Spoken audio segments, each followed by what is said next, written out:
السلام علیکم ورحمۃ اللہ وبرکاتہ۔ ان الحمد للہ والصلاة والسلام علی رسول اللہ وعلی آلہ وصحبہ ومن والاہ الی یوم الدین، اما بعد۔ اعوذ باللہ من الشیطان الرجیم، بسم اللہ الرحمن الرحیم۔ یا ایہا الذین آمنوا کتب علیکم الصیام کما کتب علی الذین من قبلکم لعلکم تتقون۔ وقال تعالی فی مقام آخر یا ایہا الذین آمنوا اتقوا اللہ وقولوا قولا سدیدا۔ مشاہدین کرام، خواتین ملت اور اس پروگرام کے سننے والے دین پسند بھائیوں بہنوں، عزیز بچوں اور بچیوں، عنوان ہے ماہ رمضان کے روزوں کا اثر۔ اللہ تعالی ہم سبوں کی ساری عبادتوں کو قبول فرمائے اور آنے والی زندگیوں میں مزید توفیق عطا فرمائے، آمین۔ رمضان مبارک ایک ایک کر کے آہستہ آہستہ بیتا جا رہا ہے۔ آج سعودی عربیہ کے اندر رمضان کی 29 تاریخ ہے۔ آج بھی چاند ہو سکتا ہے اور کل بھی۔ زیادہ سے زیادہ اگر آج چاند ہوا تو 5-6 گھنٹے رمضان کے سعودی عرب میں اور باقی ہیں، اور اگر کل چاند ہوا تو سمجھ لیجئے کہ کم و بیش 1.5 دن اور باقی ہیں۔ یہ مبارک مہینہ آیا اور بہت تیزی کے ساتھ جا رہا ہے، بلکہ گزرنے کے ایک دم قریب ہے، ختم ہونے کے ایک دم قریب ہے۔ اب جو اگلے سال زندہ رہا انشاءاللہ العزیز اللہ کی توفیق سے وہ پائے گا۔ اللہ تعالی ہم سبوں کو ایمان کے ساتھ، صحت و عافیت کے ساتھ بار بار اس قرآن کے مہینے کو نصیب فرمائے، رمضان کا مہینہ میسر فرمائے، آمین۔ ہم اور آپ یہ بات جانتے ہیں کہ اللہ تعالی نے ماہ رمضان کے روزوں کو اس لیے فرض کیا ہے کہ ہر روزے دار اللہ تعالی کا متقی بندہ اور بندی بن جائے، اللہ کا پرہیزگار بندہ بن جائیں۔ ہمارے دلوں کے اندر، ہمارے ایمان اور عمل کے اندر، ہماری آنکھوں کے اندر، ہمارے ہاتھ و پاؤں کے اندر پرہیزگاری آ جائے، سنجیدگی آ جائے، متانت آ جائے، شرافت آ جائے، اللہ تعالیٰ کا ڈر آ جائے۔ تو تھوڑی دیر کے لیے، چاہے میں ہوں، چاہے آپ حضرات ہوں، چاہے بعد میں اس پروگرام کو سننے والے احباب ہوں، تھوڑی دیر کے لیے ہم نے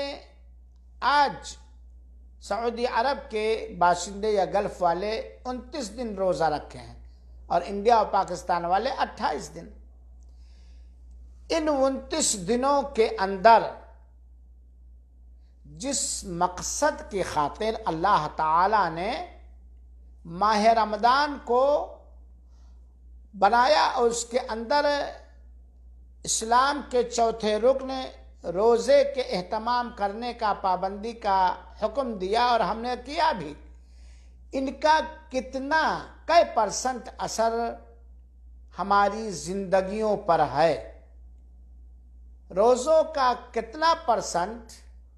اثر ہماری زندگیوں پر ہے، اور کتنا % اثر ہم بعد میں اس کو باقی رکھیں گے۔ ہمیں محاسبہ کرنا چاہیے، ہمیں دیکھنا چاہیے، غور کرنا چاہیے،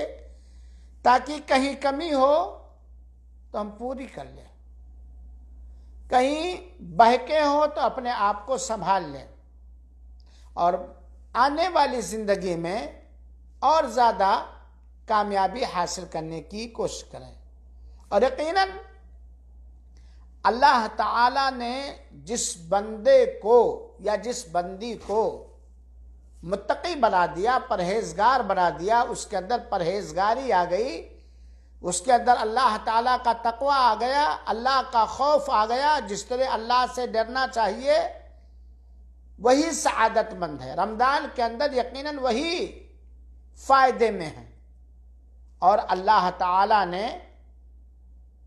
مومن بندوں کو قرآن کریم کی مختلف آیتوں میں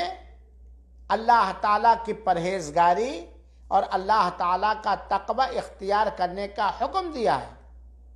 بلکہ یہاں تک اللہ تعالیٰ نے فرمایا ہے، یا ایھا الذین آمنوا اتقوا اللہ حق تقاتہ ولا تموتن الا وانتم مسلمون۔ اے ایمان والو،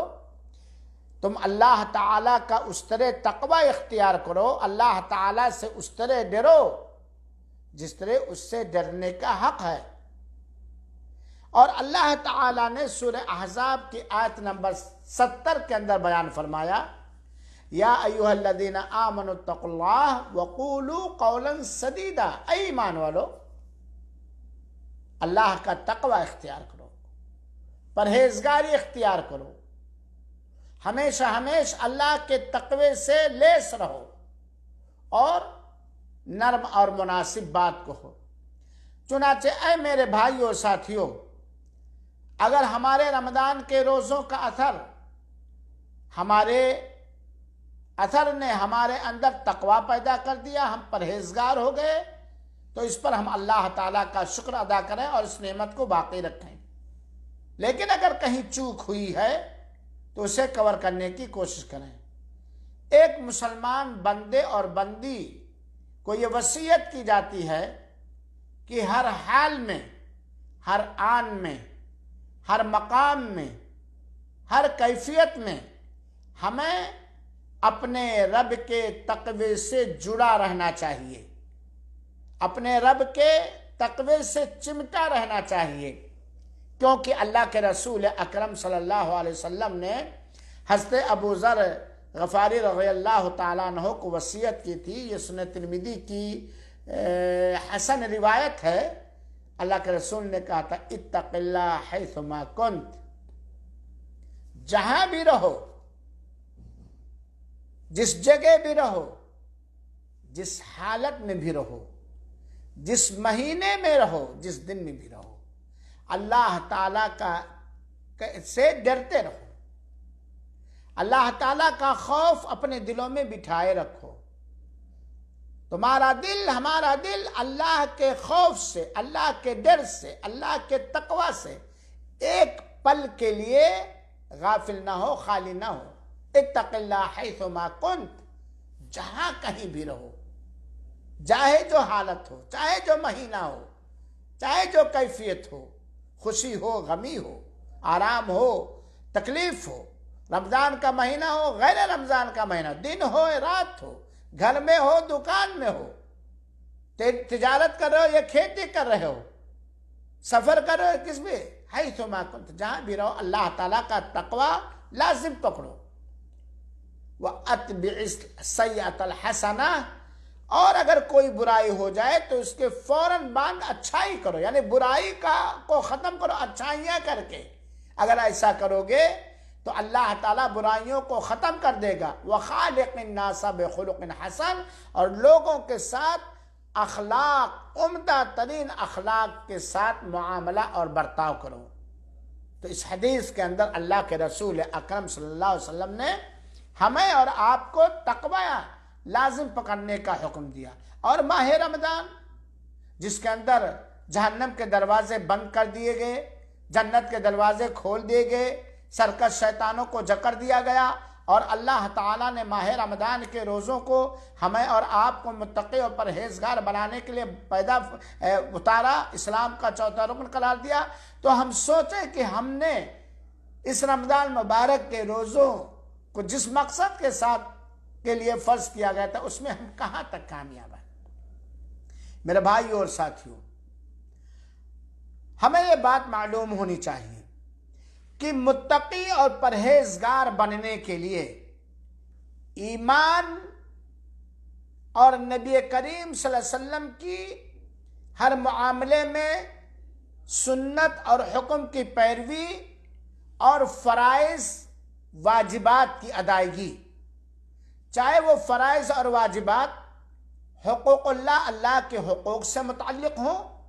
اور چاہے وہ فرض اور واجب چیزیں بندوں کے حق سے متعلق ہوں یا اللہ کی کسی بھی مخلوق سے متعلق ہو، بنا ایمان کے، بنا نبی کریم صلی اللہ علیہ وسلم کی سچی پیروی کے، بنا فرض اور واجب عبادتوں اور حکموں کی ادائیگی کے کوئی متقی و پرہیزگار نہیں ہو سکتا ہے۔ چنانچہ ہمیں سب سے پہلے شرک چھوڑنا پڑے گا متقی و پرہیزگار ہونے کے لیے، کفر چھوڑنا پڑے گا متقی و پرہیزگار ہونے کے لیے، دین کے اندر بدعتوں کو تیاگ پتر دینا پڑے گا متقی و پرہیزگار ہونے کے لیے، فرض کی ادائیگی میں چاہے وہ فرض کا تعلق اللہ کے حقوق سے ہو اور چاہے بندوں کے حقوق سے ہو اور چاہے اللہ کی کسی بھی مخلوق کے حق سے ہو، ہر فرض کی ادائیگی کما حق جیسا اللہ کے رسول نے کہا کرنا پڑے گا، تب جا کر کے ہم پرہیزگار بن سکتے ہیں۔ مزید آپ جان لیجئے کہ پرہیزگار بننے کے لیے اساسی اور بنیادی چیزوں کے ساتھ ساتھ زیادہ سے زیادہ نفلوں کا اہتمام اور ناپسندیدہ اور منکر چیزوں کو چھوڑنا یہ ضروری ہے۔ جیسے مثال کے طور پر رمضان مبارک کے اندر روزہ فرض تھا، قرآن کی تلاوت فرض نہیں تھی، تراویح فرض نہیں تھی، افطار کرانا فرض نہیں تھا، نفلی صدقہ کرنا فرض نہیں تھا، ذکر اذکار ہر وقت کرنا فرض نہیں تھا، وغیرہ وغیرہ۔ لیکن ہم نے ان ساری عبادتوں کو کیا تاکہ ہمارے دلوں میں اللہ رب العالمین کا تقوی اور اس کی پرہیزگاری آ جائے، تو یہ رمضان ہی تک لمیٹڈ اور محدود نہ رہے۔ میں نے بتلایا کہ ایمان، نبی کی سنت کی پیروی، اللہ اور اللہ کے بندوں سے متعلق واجب حقوق، فرض حقوق کی ادائیگی کے ساتھ ساتھ پرہیزگار ہونے کے لیے نفلوں کا اہتمام، سنتوں کا اہتمام، اسی شوق کے ساتھ، اسی لگن کے ساتھ، اسی جذبے کے ساتھ جس جذبے کے ساتھ ہم رمضان میں کرتے تھے یہ ہمیشہ کرتے ہیں، اور ناپسندیدہ چیزوں سے بچنا، جن چیزوں کو اللہ تعالی، حرام چیزوں کا بچنا تو واجب ہے، وہ واجبات میں سے، اس کے علاوہ کچھ ناپسندیدہ چیزیں ہیں جس سے بچنا۔ دیکھیے میرے بھائیو اور ساتھیو، اللہ کے رسول اکرم صلی اللہ علیہ وسلم کی حدیث، آج میں اس لیے یہ بات کہہ رہا ہوں کہ رمضان مبارک میں تو الحمدللہ بہت کچھ لوگ کرتے ہیں، لیکن رمضان مبارک کا چاند نکلتے ہی ان ساری شریعت سے ثابت عبادتوں سے روگردانی لوگ کرنے لگتے ہیں، وقت اور فرصت ہونے کے باوجود بھی لاپرواہی کرتے ہیں، تو اس کا مطلب یہ نکلا کہ رمضان کے روزوں کا اثر جو ہمارے اوپر ہونا چاہیے کما حق نہیں ہے۔ سنیے، فرائض کا اہتمام کیجئے، واجبات کا اہتمام کیجئے، محرمات اور حرام چیزوں سے بچیے، مکروہات سے اجتناب کیجئے، اور سنیے اللہ کے رسول اکرم صلی اللہ علیہ وسلم کی حدیث۔ اللہ تعالیٰ نے فرمایا، یہ حدیث قدسی ہے کہ من عاد لی ولیا فقد آذنتہ بالحرب، اگر کسی شخص نے میرے ولی سے عداوت کی تو میں اسے جنگ کرنے کی اجازت دے دی ہے، اور میرا بندہ جن محبوب ترین عبادتوں سے میری قربت حاصل کر سکتا ہے وہ ساری عبادتیں جو میں نے اس کے اوپر فرض کیا۔ یعنی اگر کوئی شخص چاہے کہ فرض عبادت کو چھوڑ کر، واجب عبادت کو چھوڑ کر خالی نفلوں کی ادائیگی کر کے اللہ کا مقرب اور پسندیدہ بندہ بن جائے، ناممکن، ہو ہی نہیں سکتا۔ بنیاد فرض عبادتوں کو، واجب عبادتوں کو، اللہ اور اس کے بندوں کے واجب حقوق کی ادائیگی ضروری ہے، محرمات سے بچنا ضروری ہے۔ تو اللہ کی قربت حاصل کرنے اور اپنے اندر اللہ تعالی کا تقوی پیدا کرنے کے لیے ایمان اور نبی کریم صلی اللہ علیہ وسلم کی سنتوں کی پیروی کے فوراً بعد فرائض کا اہتمام اور اس کی پابندی، ان کی ادائیگی میں چوکسی اور چستی. کیا کہا جائے، وقت زیادہ نہیں ہے. اب دیکھیے 2 دن کے بعد یا 1 دن کے بعد یا آج اگر چاند نکل آیا تو مسجدیں ویران ہو جائیں گی. یہ روزے کا اثر ہے. جو جن خباثتوں اور گندگیوں سے ماہ رمضان میں ہم نے اپنے آپ کو بڑی محنت کے ساتھ بچایا، محفوظ رکھا، اپنے نفس امارہ کو کچلا، شیطان کی مخالفت کی، عید کا چاند نکلا دروازہ کھل جائے گا. اور اللہ کے رسول نے فرمایا وَمَا يَزَالُ عَبْدِي يَتَقَرَّبُ إِلَيَّ بِالنَّوَافِلِ، میرا بندہ اللہ تعالیٰ کہتا ہے. اللہ تعالیٰ ہم سب کو شیطان کی بندگی سے بچائے، نفس کی بندگی سے بچائے، اور اللہ تعالیٰ ہم سب کو اپنا بندہ بنا. اللہ تعالیٰ کہتا ہے میرا بندہ برابر نفلوں کا اہتمام کرتا ہے، وہ نفلیں جو اللہ کا رسول ثابت ہیں، اور جب وہ برابر فرائض کی ادائیگی کے ساتھ ساتھ نفلوں کا بھی اہتمام کرتا ہے تو میں اس سے محبت کرتا ہوں. اور جب میں اس سے محبت کرنے لگتا ہوں تو میں اس کا کان ہو جاتا ہوں جس سے وہ سنتا ہے، میں اس کی آنکھ ہو جاتا ہوں جس سے وہ دیکھتا ہے، میں اس کا ہاتھ ہو جاتا ہوں جس سے وہ پکڑتا ہے، میں اس کا پیر ہو جاتا ہوں جس سے وہ چلتا ہے. چنانچہ جب وہ مانگتا ہے تو میں اسے دیتا ہوں، جب وہ مجھ سے پناہ مانگتا ہے میں اسے پناہ دیتا ہوں. یہ لمبی حدیث ہے. تو فرائض کے اہتمام کے ساتھ نفلوں کی ادائیگی کرنے والا اللہ تعالیٰ کا متقی اور ولی بندہ ہے.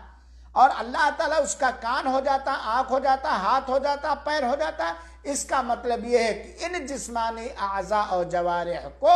اللہ تعالیٰ منکرات، فواحش، برے کام، اللہ کی نافرمانیوں سے محفوظ کر کے انہیں اللہ کی اطاعت و بندگی پر لگا دیتا. اللہ توفیق دیتا ہے کہ وہ اپنی آنکھ سے، اپنی زبان سے، اپنے ہاتھ سے، اپنے پیر سے وہ کام کرے جو اللہ کے ہاں قربت کا ذریعہ ہو، اللہ کو پسند ہو، اور حرام کام سے روک دیتا ہے. چنانچہ میرے بھائیوں ساتھیوں، اپنے روزوں جو 29 سے 28 دن ہم نے رکھا اب تک، ان کو دیکھیں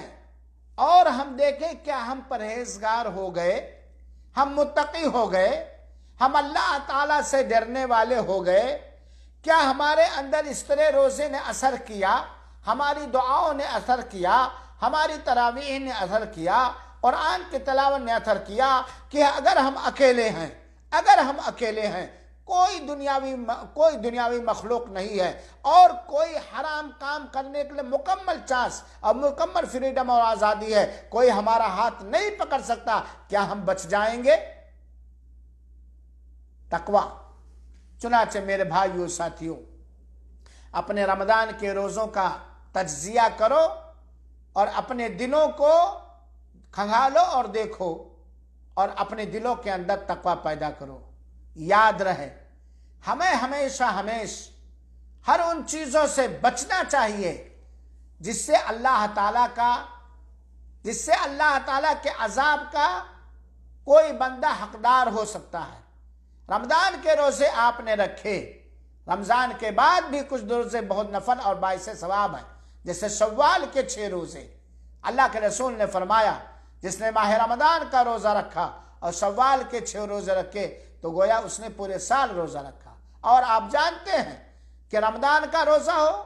یا کوئی نفل روزہ ہو، یہ جہنم سے بچاؤ کا ڈھال ہے، یہ جہنم سے بچاؤ کے لیے ڈھال ہے. آپ یہ بات جانتے ہیں کہ رمضان مبارک کا روزہ بھی روز قیامت بندے کے لیے سفارش کرے گا. اسی طریقے سے دیگر نفلی روزے بھی بندے کے لیے سفارش کریں گے روز قیامت. اگر رمضان مبارک میں ہمارے اندر تقویٰ آ گیا ہے، پرہیزگاری آ گئی ہے، تو ہم انشاءاللہ العزیز آنے والی زندگیوں میں بھی نفلی روزوں کا اہتمام کریں گے. میرے بھائی اور ساتھیوں، رمضان مبارک جیسا کہ کل میں نے بتلایا تھا کل کے درس میں،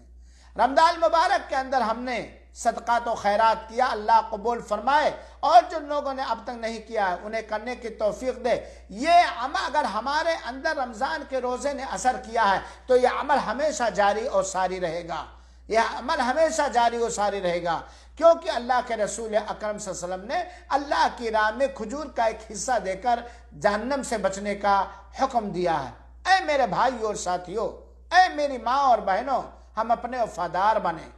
ہم اپنے وفادار بنیں، ہم اپنے وفادار بنیں، ہم اپنے آپ کو ترقی دینے والا بنائیں، ہم اپنے آپ کو نجات کا حقدار بنائیں۔ چنانچہ اللہ تعالی ہمیں اور آپ کو توفیق دو۔ ہماری یہ اپیل ہے، ہماری یہ گزارش ہے، ہماری یہ دعا ہے کہ ہم اللہ تعالیٰ سے ہر حال میں اپنی پوری زندگی ڈرتے رہیں۔ اللہ کا تقوی اور تقوی کا دامن ہم سے نہ چھوٹنے پائے۔ میرے بھائیو ساتھیو، رمضان مبارک کے اندر ہم نے اپنی زبانوں کی حفاظت کی ہے، کھانے پینے میں حلال حرام کی تمیز ہم نے کی ہے، اور اسی طریقے سے ہاتھ پیر سے ظلم کرنے سے ہم نے اپنے آپ کو بچایا ہے۔ ماہ رمضان میں ہم نے کوئی اور ایسا لباس نہیں پہنا جس سے اللہ کی ناراضگی ہو۔ ہم نے اپنے دلوں کو صاف کیا، کینہ کپٹ، حسد اور بغض و عناد سے اپنے دلوں کو صاف کیا، جھوٹ سے اپنی زبان کو پاک کیا، غیبت سے اپنی زبان کو پاک کیا، چغلی سے اپنی زبان کو پاک کیا، کسی کو بیجا نقصان پہنچانے سے ہم نے اپنے آپ کو بچایا، کسی کے اوپر ظلم و زیادتی کرنے سے ہم نے اپنے آپ کو بچایا۔ بڑے پاک صاف زندگی ہم نے رمضان مبارک کے اندر گزاری، توبہ کے ساتھ، استغفار کے ساتھ، اللہ تعالیٰ کے ذکر و اذکار کے ساتھ، اللہ تعالیٰ سے گریہ وزاری کرتے ہوئے ہر گناہ سے ہم نے توبہ کیا، ہم نے استغفار کیا، ہم نے اللہ تعالیٰ سے جنت مانگی اور جنت الفردوس مانگا، ہم نے اپنے آپ کو جہنم سے بچایا، جہنم سے بچنے کی ہم نے اللہ تعالیٰ سے دعائیں کی، وغیرہ وغیرہ۔ یاد رہے، اگر یہی عمل ہمارا رمضان مبارک کے بعد بھی ہے تو سمجھیے ہمارے اندر اللہ کا تقوی ہے۔ چنانچہ میرے بھائی اور ساتھیوں، اللہ تعالیٰ سے ہم ڈریں اپنے کھانے اور پانی پینے کی چیزوں میں، چنانچہ حلال ہی کھائیں اور حلال ذریعہ ہی سے کمائیں، حلال ہی پئیں اور پینے والی چیز جو حلال ہے حلال ذریعہ ہی سے پئیں۔ اور رمضان مبارک کے اندر جس طریقے سے ہم اپنے آپ کو پرہیزگار بنانے کی کوشش کر رہے تھے اور تقوی جیسی عظیم ترین دولت اور سرمایہ اکٹھا کرنے کی کوشش کرتے تھے، ہمیشہ رہے، کیونکہ اللہ تعالیٰ نے سورہ بقرہ کی آیت نمبر 197 کے اندر بیان فرمایا وَتَزَوَّدُوا فَإِنَّ خَيْرَ الزَّادِ التَّقْوَىٰ، توشہ اختیار کرو، راہ سامان سفر اختیار کرو، اور سب سے بہترین توشہ سامان سفر، آخرت کے سفر کا سامان اللہ تعالیٰ کا تقوی۔ میرے نوجوانوں، میرے مسلمان بھائیوں اور بہنوں، روزے دار ماں اور بہنوں، بیٹیوں، اپنے لباس میں اللہ تعالیٰ کا تقوی اختیار کرو، چنانچہ ہمارا لباس غیر شرعی نہ ہو، ہماری مائیں اور بہنیں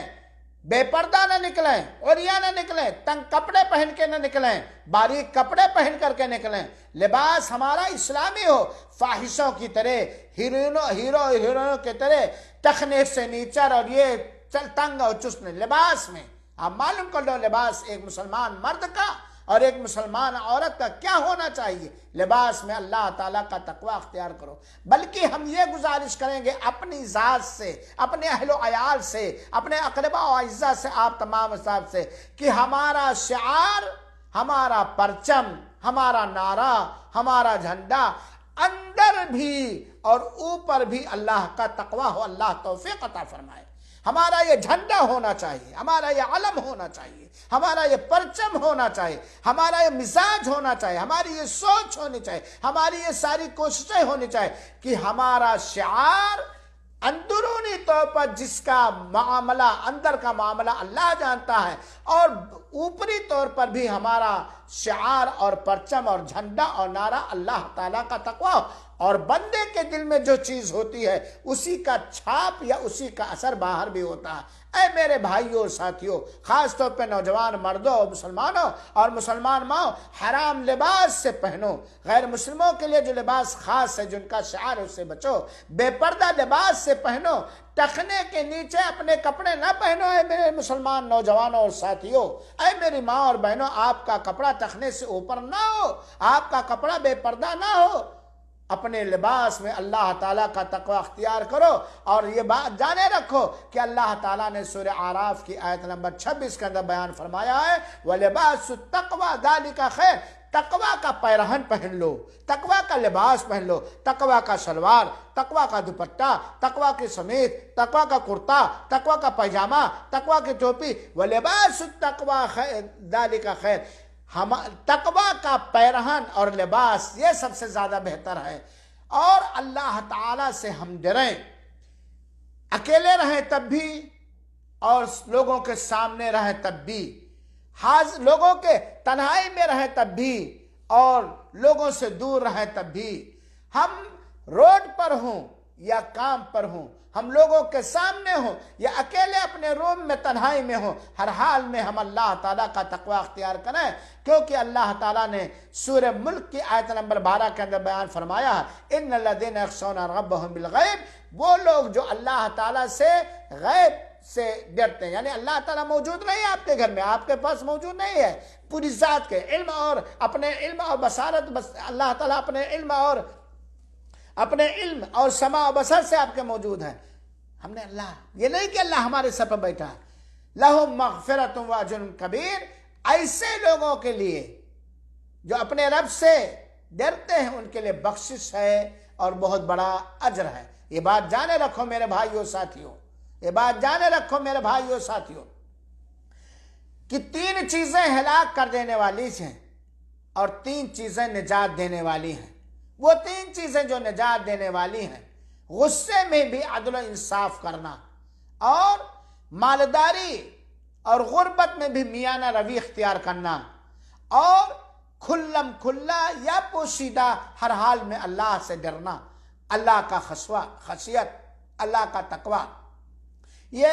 ہمارے لیے مفید اور کارآمد چیزیں ہیں۔ میرے بھائیوں ساتھیوں، ہماری یہ کوشش ہو کہ جس مقصد کے لیے اللہ تعالیٰ نے ماہ رمضان کا روزہ فرض کیا ہے، چنانچہ ہم اس میں کامیاب ہو جائیں۔ ہماری نگاہوں کے سامنے ہمارا ٹارگٹ یہ ہو کہ ہمارے اندر اللہ کا تقوی آ جائے۔ ہم اپنے روزوں کے اندر جس طرح تقوی اختیار کرتے رہے، رمضان کے اندر جس طرح تقوی اختیار کرتے رہے، اللہ کے عبادت و بندگی میں کوئی کوتاہی نہ کی، توبہ استغفار کرنے میں کوئی کمی نہ کی، اللہ تعالیٰ کی طرف پلٹنے میں کوئی نہ کمی کی، اسی طرح ہمیشہ، اور اپنے دلوں کی اصلاح کم کریں۔